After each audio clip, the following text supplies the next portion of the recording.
ठीक है, तो हम लोग पढ़ रहे थे variation of exception in variation of ionization enthalpy in a period. हम लोग इन जनरल पढ़ चुके हैं।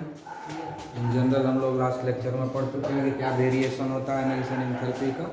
जब लेफ़्ट टू राइट जाते हैं तो आयनाइजेशन एंथैल्पी इंक्रीज करता है।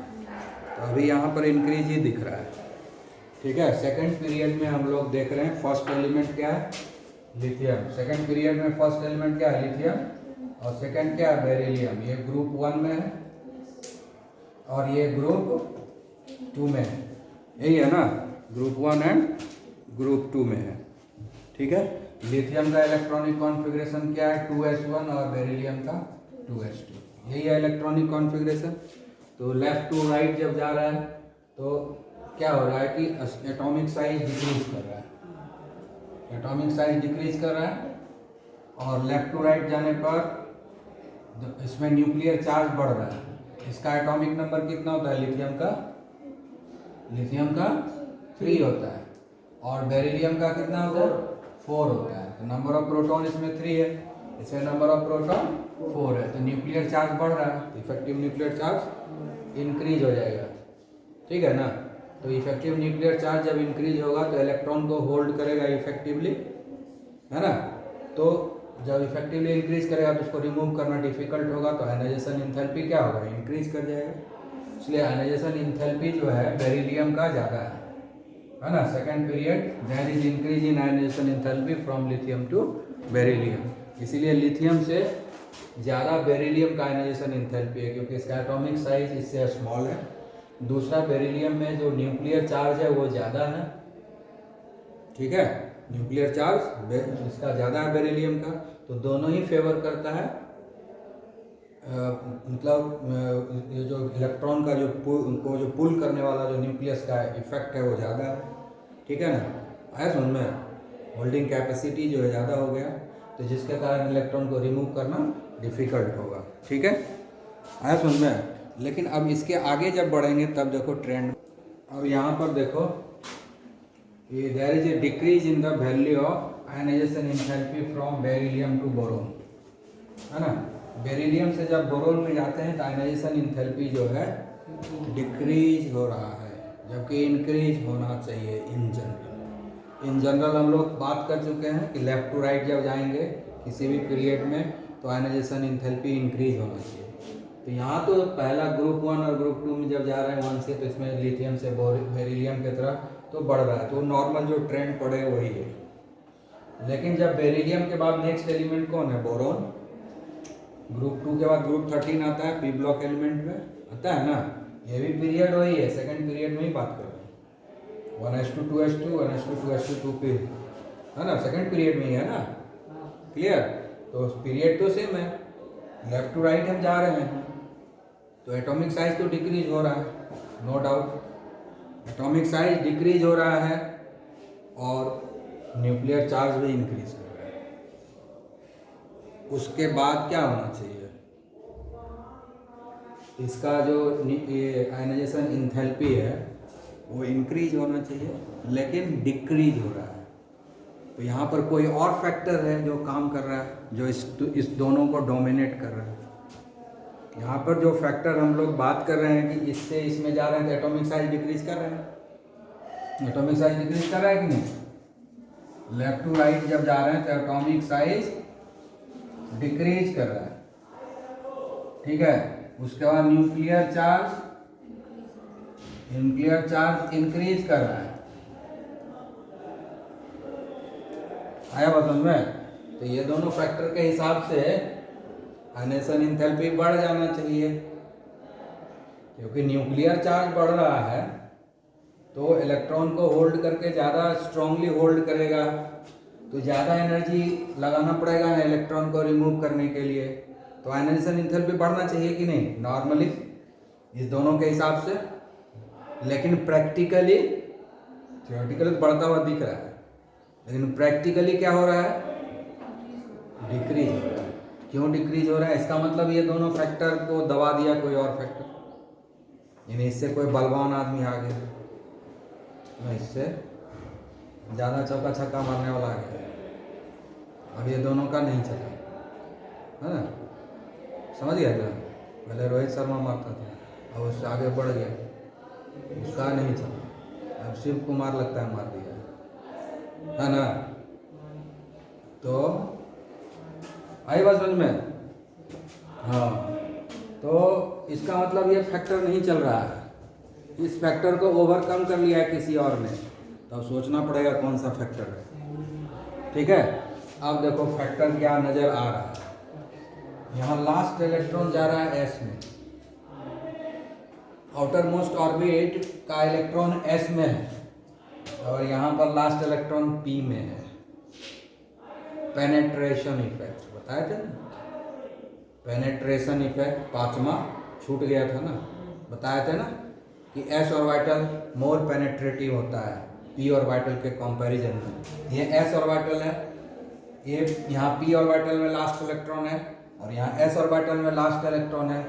एस जो होता है न्यूक्लियस के ज़्यादा नज़दीक होता है, मोर पेनेट्रेटिव होता है, और पी ऑर्बिटल जो होता है वो दूर में रहता है। तो न्यूक्लियस के जितना नज़दीक रहेगा जो इलेक्ट्रॉन, उसको उतना इफेक्टिवली न्यूक्लियस खींचेगा। तो ये एस ऑर्बिटल वाला इलेक्ट्रॉन को ज़्यादा अच्छे से पुल कर रहा है, समझ गए? तो तीसरा फैक्टर आया पेनेट्रेशन इफेक्ट, वो इस दोनों के ऊपर डोमिनेट कर गया, ये दोनों फैक्टर के ऊपर डोमिनेट कर गया। कौन सा? Penetration effect. यहाँ लास्ट इलेक्ट्रॉन एस ऑर्बिटल में है, यहाँ लास्ट इलेक्ट्रॉन पी ऑर्बिटल में, ये भी सेकंड पीरियड में है, ये भी सेकंड पीरियड में है, सेम पीरियड में है, लेकिन एक जगह एस ऑर्बिटल में लास्ट इलेक्ट्रॉन है, दूसरे जगह पी ऑर्बिटल में है। एस इज मोर पेनेट्रेटिव, तो एस में जो इलेक्ट्रॉन है वो ज़्यादा न्यूक्लियस की तरफ झुका हुआ है in comparison to the p orbital. आया बात समझ में? इसलिए पी वाले इलेक्ट्रॉन को रिमूव करना आसान है, कम एनर्जी लगेगा, आसान है रिमूव करना, कम एनर्जी लगेगा। तो इसका मतलब आयनाइजेशन एंथैल्पी इसका कम होगा इसके कंपैरिजन में, तो ट्रेंड के उल्टा हो गया। क्या होना चाहिए था? इसका आयनाइजेशन एंथैल्पी ज़्यादा होना चाहिए था, क्या हो गया? कम हो गया। समझ में आया बात? हाँ, दो इफेक्ट यहाँ पर दे सकते हो, एक इफेक्ट तो हो गया पेनेट्रेशन इफेक्ट, दूसरा शिल्डिंग इफेक्ट भी देख लो। शिल्डिंग इफेक्ट यहाँ पर लास्ट, यहाँ पर क्या है? शिल्डिंग इफेक्ट एस ऑर्बिटल का चल रहा है, यहाँ पर पी ऑर्बिटल को शिल्ड नहीं कर पा रहा है, यहाँ पी ऑर्बिटल इन्वॉल्व हो गया ना, तो शिल्डिंग इफेक्ट कम हो गया। समझ गया कि नहीं? हाँ, तो शिल्डिंग इफेक्ट क्या होगा? तो उसके कारण क्या हो जाएगा? ये शिल्डिंग इफेक्ट का भी उतना ज़्यादा जो है नहीं जाएगा। ठीक है, आया बस समझ में? क्योंकि यहाँ पर इलेक्ट्रॉन जल्दी रिमूव हो रहा है, तो इलेक्ट्रॉन जल्दी रिमूव तभी होगा जब यहाँ पर फोर्स ऑफ अट्रैक्शन कम होगा। तो एक फैक्टर तो पेनेट्रेशन इफेक्ट दिख रहा है कि एस ऑर्बिटल है तो मोर पेनेट्रेटिव है, तो यहाँ पर जो है फोर्स ऑफ अट्रैक्शन ज़्यादा है, यहाँ पर फोर्स ऑफ अट्रैक्शन कम है। दूसरे में क्या है कि इसमें एस ऑर्बिटल है, यहाँ पर पी ऑर्बिटल भी इन्वॉल्व हो गया, यहाँ पर ये है शिल्डिंग इफेक्ट, यहाँ पर शिल्डिंग इफेक्ट 1s दे रहा है, तो 1s जो है शिल्डिंग इफेक्ट है, और यहाँ पर 1s2 2s2, यहाँ तक शिल्डिंग इफेक्ट आ रहा है ना। ठीक है, तो दोनों का शिल्डिंग इफेक्ट में क्या अंतर आएगा? सोचो, शिल्डिंग इफेक्ट में उसमें भी 2 ऑर्बिट है, इसमें भी 2 ऑर्बिट है। ठीक है, शिल्डिंग इफेक्ट कोई खास जो है इम्पैक्ट नहीं डालेगा, क्योंकि नंबर ऑफ पीरियड सेम है, नंबर ऑफ ऑर्बिट सेम है, तो शिल्डिंग इफेक्ट का कोई खास इम्पैक्ट यहाँ पर आने वाला नहीं है। ठीक है, दूसरा चीज़ क्या होता है कि ये जो है 2s2 कंप्लीटली फिल्ड है, यानी शिल्डिंग इफेक्ट का यहाँ पर कोई असर नहीं होगा, क्योंकि दोनों सेम पीरियड है। शिल्डिंग इफेक्ट का बहुत ज़्यादा कोई खास इम्पैक्ट होने वाला नहीं है, क्योंकि शिल्डिंग इफेक्ट दोनों में सेम है। तो ये इफेक्ट भी कोई काम का नहीं रहा, ये भी कोई काम का नहीं रहा, और स्क्रीनिंग इफेक्ट भी कोई काम का नहीं रहा, ये सब बेकार हो गया। ठीक है, तो कौन सा काम का रहा? Penetration effect, penetration effect. यही ना काम का हुआ अभी, ठीक है। और एक इफेक्ट काम का आ रहा है, ठीक है। काम का क्या आ रहा है, इससे इलेक्ट्रॉन निकालना है, ये स्टेबल है, कंप्लीटली फिल्ड ऑर्बिटल है, 2s2 कंप्लीटली फिल्ड ऑर्बिटल है। Completely filled orbital extra ordinary stable होता है, completely filled orbital extra ordinary stable होता है। और यहाँ इलेक्ट्रॉन 2p से निकालना है जो लेस देन हाफ फील्ड है, यह अनस्टेबल है। आई बात समझ में, यहाँ पर 2p1 है ना, तो ये अनस्टेबल ऑर्बिटल है। और ये 2s2 है, कंप्लीटली फिल्ड है, ये 2p1 है, लेस देन हाफ फील्ड है, तो ये अनस्टेबल है। और ये स्टेबल, यानी ये स्टेबल कॉन्फ़िगरेशन है और ये अनस्टेबल कॉन्फ़िगरेशन है, यानी इलेक्ट्रॉनिक कॉन्फ़िगरेशन का रोल आ गया। तो स्टेबल इलेक्ट्रॉनिक कॉन्फ़िगरेशन से इलेक्ट्रॉन को रिमूव करना डिफिकल्ट होता है, अनस्टेबल इलेक्ट्रॉनिक कॉन्फ़िगरेशन है तो इलेक्ट्रॉन रिमूव करना आसान है। ये अनस्टेबल इलेक्ट्रॉनिक कॉन्फ़िगरेशन है और ये स्टेबल इलेक्ट्रॉनिक कॉन्फ़िगरेशन है। तो इलेक्ट्रॉनिक कॉन्फ़िगरेशन का रोल आ गया, इलेक्ट्रॉनिक कॉन्फ़िगरेशन, यानी ये दो फैक्टर डिसाइड करता है, ये दोनों फैक्टर, इस तीनों फैक्टर के को चलने नहीं दिया, ये तीनों मिल करके को देख लिया, ये दोनों मिल के, समझ गया कि नहीं। ये तीनों मिलके जो भी करना चाह रहा था, ये दोनों मिलके ही उस तीनों का काम तमाम कर दिया, नहीं चला, इस दोनों का चल गया, समझ गया कि नहीं। हाँ, यानी ये दो जो है उस तीन पर भारी पड़ गया, तो जो भारी पड़ेगा उसी का होगा ना। हाँ, आई बात समझ में। तो पेनेट्रेशन इफेक्ट एस ऑर्बिटल का काफी ज्यादा है, इसलिए स्टेबल है। दूसरा 2s2 कंप्लीटली फिल्ड ऑर्बिटल है, तो ये स्टेबल इलेक्ट्रॉनिक कॉन्फ़िगरेशन है, दोनों ही हाल में स्टेबल दिखता है ये, पेनेट्रेशन इफेक्ट में भी और इलेक्ट्रॉनिक कॉन्फ़िगरेशन में भी। ये स्टेबल है, इससे इलेक्ट्रॉन रिमूव करना डिफिकल्ट होगा और इससे इलेक्ट्रॉन रिमूव करना ईजी होगा, ठीक है, क्योंकि इलेक्ट्रॉनिक कॉन्फ़िगरेशन अनस्टेबल है।